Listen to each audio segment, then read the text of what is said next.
Siapakah artis terbesar yang pernah ada di Indonesia? Apakah itu Agnes Monica, Anggun C. Sasmi, atau Bunga Citra Lestari? Kita rasa jawabannya bukan mereka. Dia adalah Nike Ardilla.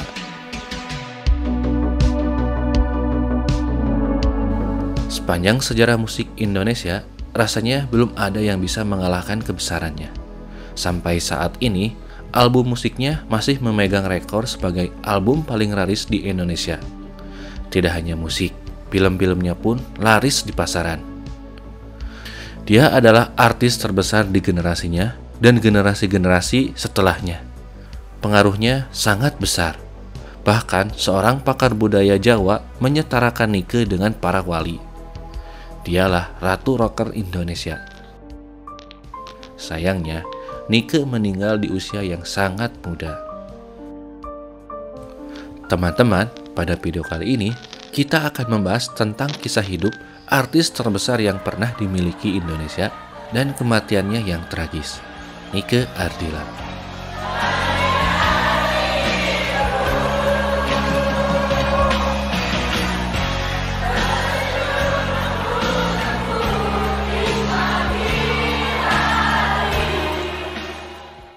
Almarhumah Nike Ardilla meninggal dunia pukul 6:30 waktu Indonesia Barat pagi tadi akibat kecelakaan lalu lintas.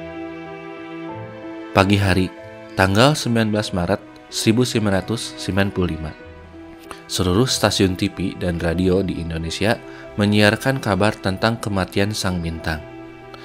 Berita ini tidak hanya mengejutkan masyarakat Indonesia, tapi juga ke Asia Tenggara. Tidak ada yang menyangka artis yang diramal akan menjadi artis terbesar itu meninggal di usia yang sangat muda, 19 tahun.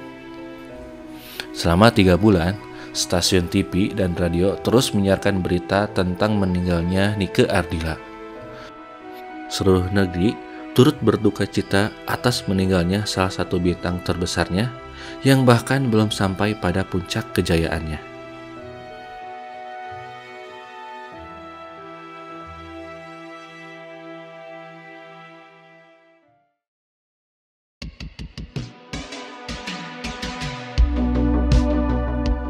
Nike dilahirkan dengan nama Nike Ratnadilla dari pasangan Edi Kusnadi dan Nining Ningsirat. Lahir di Kota Bandung, Jawa Barat. Darah seni mengalir dari kakeknya yang merupakan seorang penyanyi keroncong. Nike kecil sudah sangat aktif dalam beragam kegiatan kesenian, baik itu menyanyi atau pula seni tari daerah.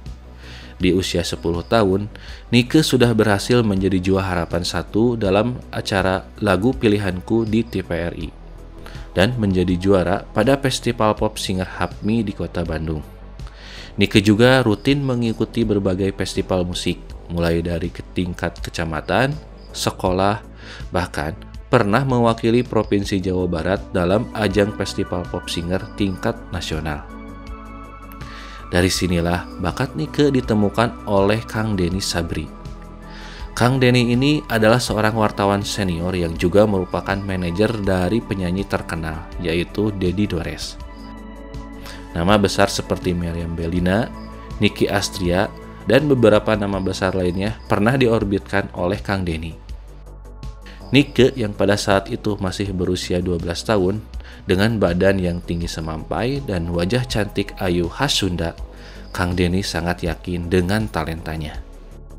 Hingga pada suatu pentas di Cirebon, Kang Denny mempertemukan Nike dengan Kang Dedi Dores. Kang Denny terus berusaha meyakinkan Kang Dedi Dores, sampai dia sangat yakin dan mengatakan kepada Kang Dedi Dores, "Ded, ini calon bintang, percaya deh sama saya." Pada saat itu, Dedi Dores belum terlalu yakin dengan Nike karena usianya yang masih berusia 12 tahun.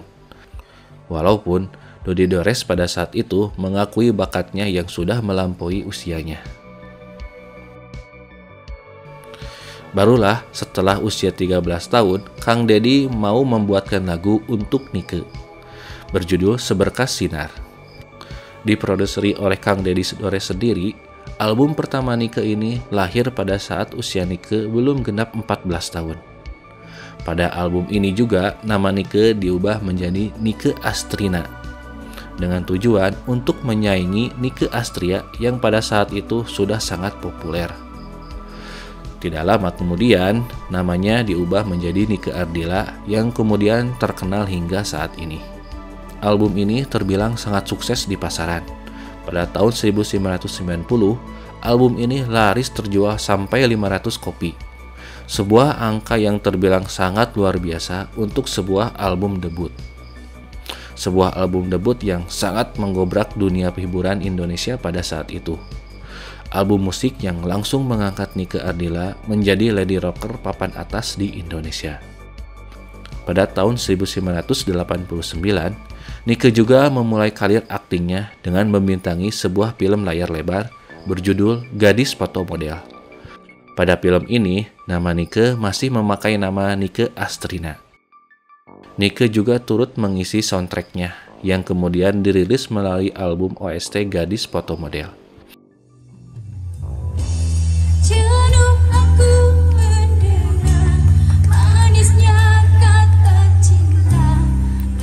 Pada Maret 1990, Nike kembali mengeluarkan album musik. Sebuah album musik yang akan mencatat namanya dalam sejarah musik Indonesia sebagai album musik paling laris sepanjang masa. Album musik ini berjudul Bintang Kehidupan. Dalam pembuatan album ini, Nike dibantu oleh musisi dan pencipta lagu ternama Indonesia, yaitu Dedi Dores, Pance Pondag, Dedi Dukun, Domi Allen, dan beberapa musisi terkenal lainnya. Masih di tahun 1990 juga, album ini sudah laku terjual hingga 2 juta kopi. Sebuah rekor yang sangat fantastis pada saat itu. Dari sinilah, dominasi Nike tidak hanya di bidang musik, tapi mulai merambah ke dunia akting, bintang iklan, dan juga foto model. Denny Sabri memang menyiapkan Nike Ardilla untuk menjadi artis multi talenta. Disiapkan untuk mengganti Cut Irna yang terkenal sebagai foto model, Meriam Bellina sebagai bintang film papan atas, dan juga di parok era 80-an yaitu Nicky Astria. Menurut Denny, Nike adalah perpaduan dari Nicky Astria, Meriam Bellina, dan Cut Irna. Bahkan sebelum album perdananya sukses di pasaran, Nike sudah dilibatkan dalam produksi beberapa film box office di zamannya dan kegiatan yang berhubungan dengan foto modeling di berbagai daerah di Indonesia. Maka tidak heran sejak saat itu wajah Nike mulai mengisi headline di koran dan majalah di Indonesia. Setelah itu, Nike terus menelurkan album musik yang semuanya sukses di pasaran. Kurang lebih ada sekitar 10 album musik Nike Ardilla yang berhasil dirilis dalam waktu kurang lebih sekitar 6 tahun. Itu belum termasuk album kompilasi yang sama-sama dirilis pada periode yang sama. Album Bintang Kehidupan menjadi album yang paling sukses. Bintang Kehidupan berhasil meraih sukses di pasar musik Indonesia, bahkan di Asia Tenggara, dengan terjual lebih dari 6 juta kopi, dan mendapatkan penghargaan BASF Award pada tahun 1990 sebagai Best Selling Rock Album. Berbagai macam penghargaan berhasil Nike raih dalam masa emas karirnya. Pada Asian Song Festival tahun 1991 di Shanghai, Tiongkok, ia berhasil meraih The Winner of the Singer Contest dengan membawakan lagu Star of Life yang merupakan versi bahasa Inggris dari lagu Bintang Kehidupan. Sementara itu, album Sandiwara Cinta yang dirilis pada tahun 1995 menjadi album kedua yang paling sukses di pasaran dengan terjual hingga 5 juta kopi.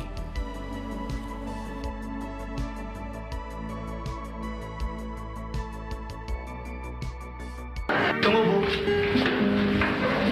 Tunggu. Apa maksud kamu, Erwin? Bagaimana kalau kita pulang sama-sama, Bu? Ya, daripada Ibu berjalan sendirian atau naik angkot, Bu. Teman-teman pasti pernah melihat skin tadi di sosial media. Itu adalah sebuah potongan dari sinetron berjudul Senandung Senja pada tahun 1992. Di sana, Nike yang masih berusia 17 tahun berperan sebagai guru SMA yang diperebutkan oleh seorang murid dan seorang pengusaha kaya. Namun, sayang sekali Nike hanya sempat berperan di satu episode saja karena kesibukan Nike yang luar biasa pada saat itu. Tapi, selain itu, ada beberapa film besar yang pernah dibintangi oleh Nike dan sukses di pasaran. Anak generasi 80-an sampai 90-an tentu saja mengenal film Si Kabayan, film komedi Sunda yang dibintangi oleh aktor kawakan Didi Petet. Nike membintangi di 2 film Si Kabayan, yaitu Si Kabayan dan Anak Yin pada tahun 1991 dan Si Kabayan Sabah Metropolitan pada tahun 1992. Di kedua film ini, Nike berperan sebagai Nyi Ite, gadis pujaan hati Si Kabayan, kembang desa yang cantik, anak si Abah. Nike juga pernah membintangi film yang sangat digandrungi anak muda pada saat itu, yaitu film Lupus 4 pada tahun 1989. Nike juga membintangi film Kasmaran pada tahun 1987 dan Cinta Anak Muda pada tahun 1990.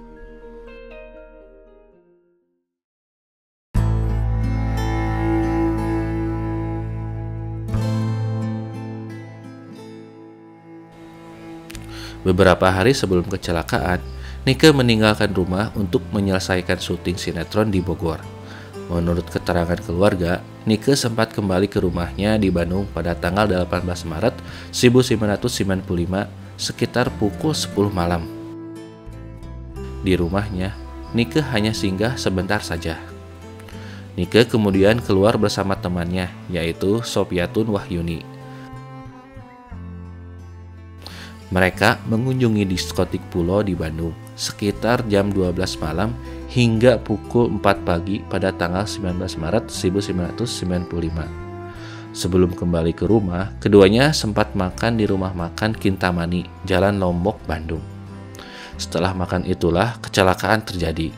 Saat itu, Sopiatun dan Nike tengah berada dalam perjalanan pulang.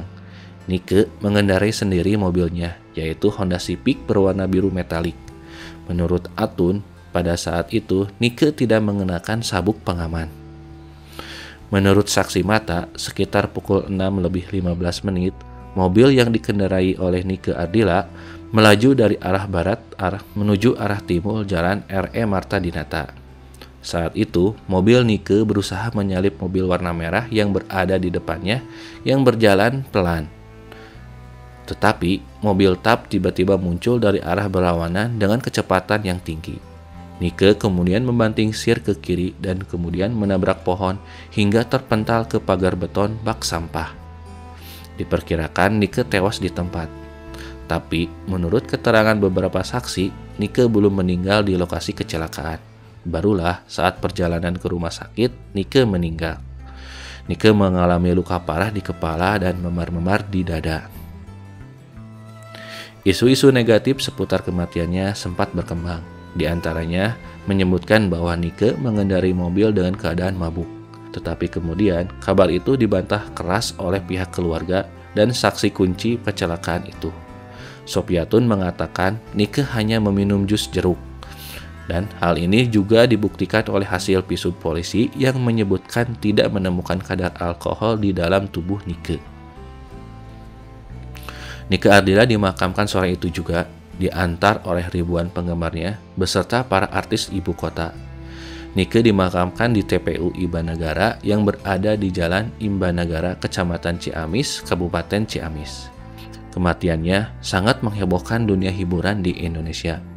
Ditangisi oleh para fans yang sampai beberapa hari setelah kematiannya masih setia berada di kediaman Nike Ardila.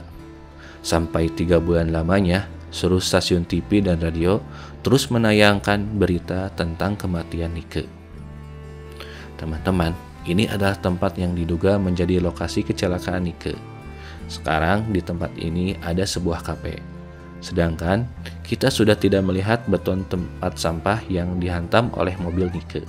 Dan sayang sekali, di sini tidak ada sama sekali tanda memorial.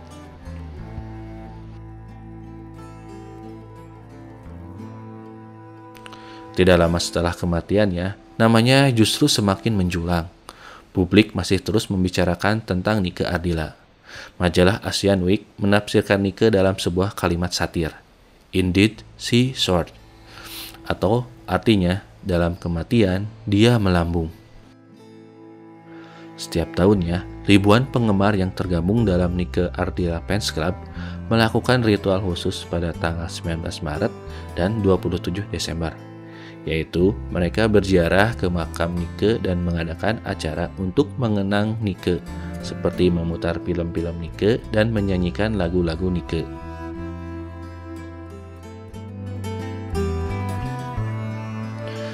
Sebuah museum juga didirikan di Jalan Soekarno-Hatta, Bandung. Semua barang-barangnya tersimpan di sana, seperti pakaian yang dikenakan saat kejadian dan replika kamar Nike.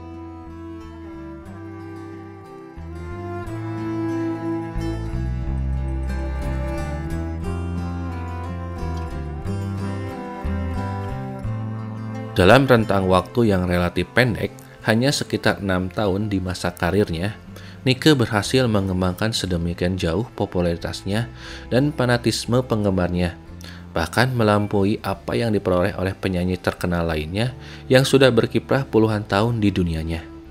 Tidak hanya di Indonesia, kepopuleran Nike juga dikenal di seluruh Asia Tenggara. Nike berhasil menguasai dunia hiburan, bahkan jauh sebelum ada internet dan sosial media seperti sekarang.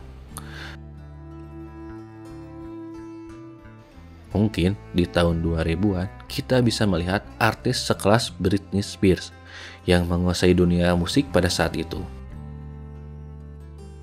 Atau kita bisa melihat Taylor Swift yang begitu terkenal di era modern ini, di mana internet dan sosial media juga turut berperan dalam kepopuleran tersebut. Nike Ardila telah melakukan kesuksesan yang sama dalam waktu yang singkat, jauh sebelum itu semua. Mungkin jika Nike berumur lebih lama, karir Nike bisa semakin bersinar dan bisa saja menyaingi kepopuleran Michael Jackson.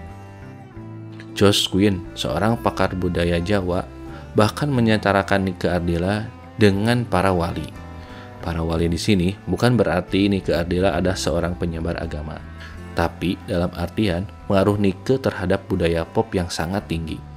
Nike adalah orang yang selalu dikenang bahkan puluhan tahun setelah kematiannya.